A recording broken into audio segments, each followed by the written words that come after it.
Children can experience anxiety in lots of different situations. For instance, if a child is going into hospital, it could be a building they're unfamiliar with lots of noises and sights and lights. If they were going to school for the first time, it's meeting new people. It's also learning a new routine. It's a lot of different expectations that teachers would have of children, and that can cause children some anxiety. In this video, we will discuss 3 steps that you can take as a parent to help your child with their anxiety. When children experience high levels of anxiety, their senses become heightened, which can mean it's more difficult for them to take in information, or to recognize their own anxiety, or to react to their own anxiety and find ways to calm themselves down. For a child with sensory processing difficulties, it can be that noise is very distracting, lights are very intense, or smells can be a bit too hard to handle.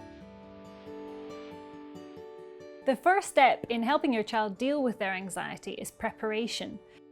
Does your child enjoy pressure? Do you notice that they like to wrap up in a blanket or to sit in the dark? Does your child respond to movement? Some children find spinning comforting.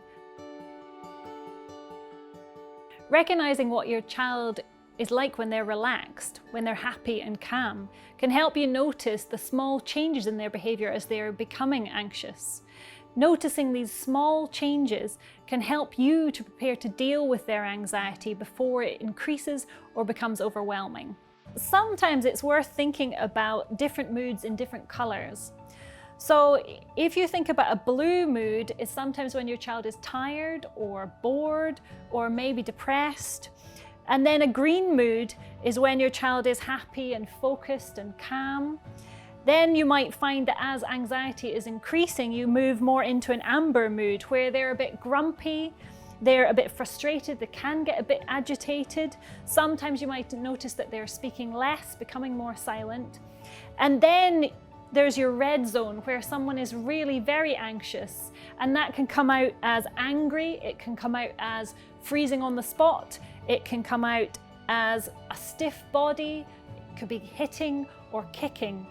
And sometimes just to think about these in these different colors helps with understanding what stage your child is at as anxiety is increasing.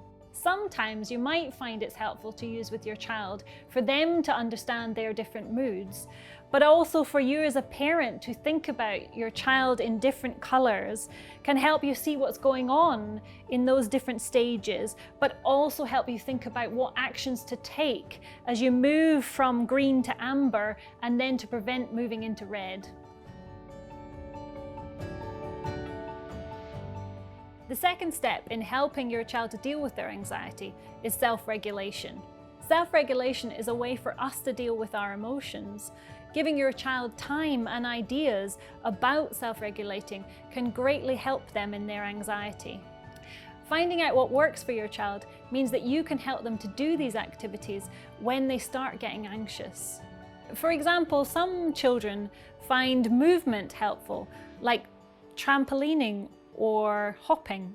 Some children like toys like fidget spinners or stress balls, and these can be beneficial because of the calming feeling that comes from repetitive movement. Other times your child might benefit from more calming routines, such as wrapping up with a blanket or cuddling a favorite soft toy. It could be that their favorite music helps, or a calming smell. These can all help with reducing anxiety.